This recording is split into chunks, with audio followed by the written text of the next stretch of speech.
Neste vídeo, conversaremos sobre as ações de desenvolvimento internas e externas e também sobre as possibilidades de afastamento para o servidor se capacitar. As ações de desenvolvimento internas são norteadas pelo Plano de Desenvolvimento de Pessoas da UFSM. Trata-se de um planejamento anual das capacitações a serem ofertadas pela Progep aos seus servidores. Elas são definidas a partir do resultado do levantamento de necessidades de capacitação, que é respondido anualmente pelos servidores. Também é levado em consideração no momento do planejamento das capacitações, demandas institucionais e estratégicas. No site da Progep é possível visualizar a programação anual de capacitações a serem ofertadas. Ainda, os servidores podem acompanhar a abertura de inscrições para as capacitações a partir do portal de capacitação da UFSM ou também pelos canais institucionais. No que tange às ações de desenvolvimento externas, a UFSM apoia os servidores por meio da possibilidade de pagamento de taxa de inscrição e também mediante a concessão de afastamentos para a formação. Vamos falar um pouco sobre os afastamentos? Existem 3 formas possíveis de afastar-se para realizar ações de desenvolvimento: afastamento para treinamento regularmente instituído, afastamento para pós-graduação stricto sensu e licença para capacitação. O primeiro deles, o afastamento para treinamento regularmente instituído, é utilizado para participação em ações, tais como congressos, colóquios, seminários, cursos, estágios, estudos em grupo, intercâmbio, palestras e outros similares. Não há uma exigência de tempo mínimo de exercício na instituição para que você possa solicitar este tipo de afastamento. O período do afastamento deverá contemplar o período da ação, havendo a possibilidade de considerar, se necessário, até um dia antes e um dia após o evento para fins de deslocamento em âmbito nacional, e até 2 dias antes e 2 dias após o evento para fins de deslocamento em âmbito internacional. Cabe à chefia imediata e à direção da unidade analisar a relevância e o interesse da administração pública na participação do servidor na ação do desenvolvimento. Mas fique ligado, por força de lei, há a necessidade de haver um interstício mínimo de 60 dias entre os afastamentos para ações de desenvolvimento. O próximo tipo de afastamento é o afastamento para pós-graduação stricto sensu.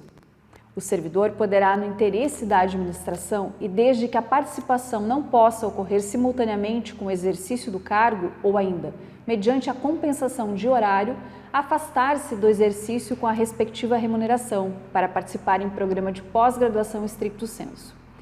Enquadram-se nesta possibilidade os afastamentos para mestrado, doutorado e pós-doutorado. Este tipo de afastamento apresenta prazos máximos de acordo com a modalidade de afastamento.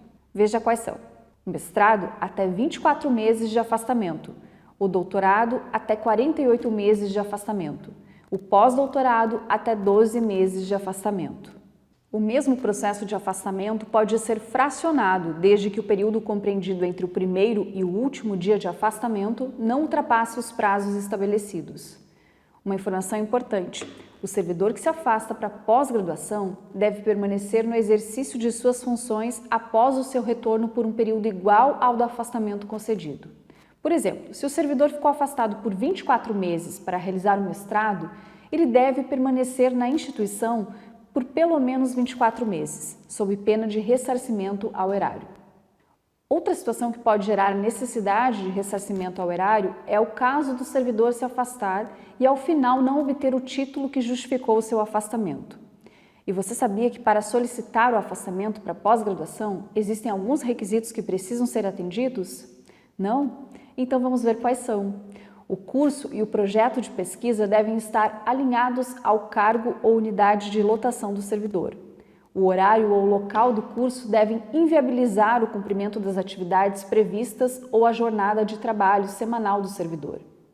O servidor deve obter habilitação prévia em processo interno da UFSM.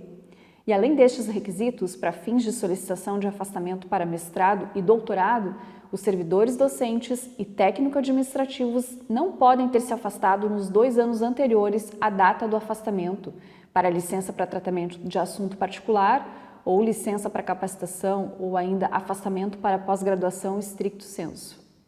Ainda em se tratando deste requisito, no caso de solicitação de afastamento para o pós-doutorado, o que muda é que os servidores docentes e técnico-administrativos não podem ter se afastado nos 4 anos anteriores à data do afastamento para a licença, para tratar de assunto particular ou afastamento para a pós-graduação stricto sensu. Já para os servidores técnico-administrativos, por força de lei, existem outros requisitos a serem observados para fins de concessão de afastamento para pós-graduação. No caso de solicitação de afastamento para mestrado e doutorado ou pós-doutorado, é necessário que o servidor técnico tenha pelo menos 3 e 4 anos em efetivo exercício, respectivamente, na UFSM, na data em que o deve iniciar o afastamento. O servidor precisa ter concluído o estágio probatório. Agora vamos falar sobre a licença para capacitação. Após cada quinquênio de efetivo exercício, o servidor poderá, no interesse da administração, afastar-se de suas atividades sem prejuízo da remuneração, por até 3 meses, para participar de curso de capacitação profissional. É importante você saber que estes períodos não são cumulativos, então caso você não utilize, eles não acumulam. Mas e que tipo de capacitações podem ser consideradas?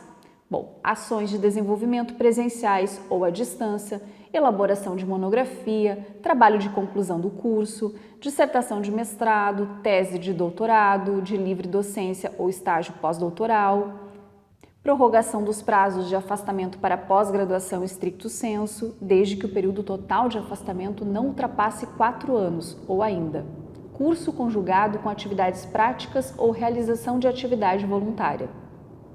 Todas essas ações devem estar alinhadas ao desenvolvimento do servidor, no que se refere ao seu órgão de exercício, seu cargo ou carreira ou ao seu cargo ou função de confiança.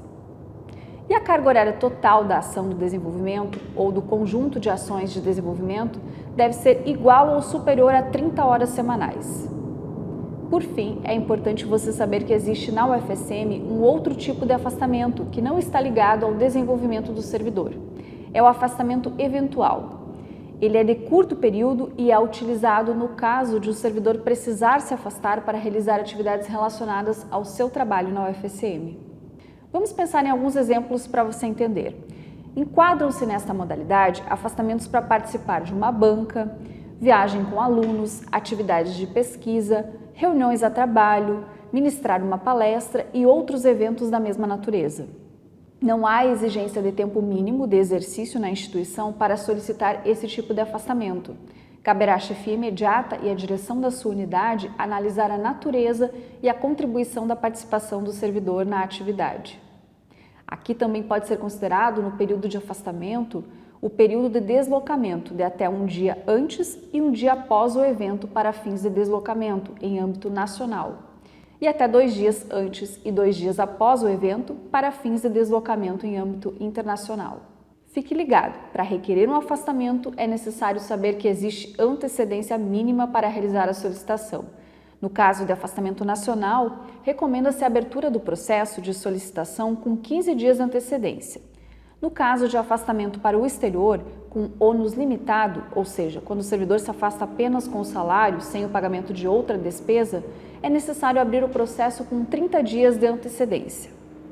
Já no caso de afastamento para o exterior com ônus, ou seja, quando além do salário o servidor também recebe auxílio com algum outro tipo de despesa, é necessário abrir o processo com 45 dias de antecedência. Nos afastamentos para o exterior, é bem importante o cumprimento dos prazos, para que haja tempo hábil para a publicação da portaria de afastamento no Diário Oficial da União, antes do início do afastamento. O servidor não pode, sob nenhuma hipótese, afastar-se para o exterior sem autorização no Diário Oficial da União. Sabia disso? Uma última coisa que você precisa saber sobre afastamentos. Nos casos de afastamentos para desenvolvimento, ou seja, afastamento para treinamento regularmente instituído, afastamento para pós-graduação ou licença para capacitação, o servidor precisará comprovar a sua participação no prazo de até 30 dias do término do afastamento. A não apresentação da documentação sujeitará ao servidor o ressarcimento dos gastos com o seu afastamento. São várias regras, né? Por isso sugerimos que você acesse o site da Progep, porque lá temos todo esse conteúdo bem explicado. Por hoje era isso. Esperamos que esse conteúdo seja útil para você. Até o próximo vídeo.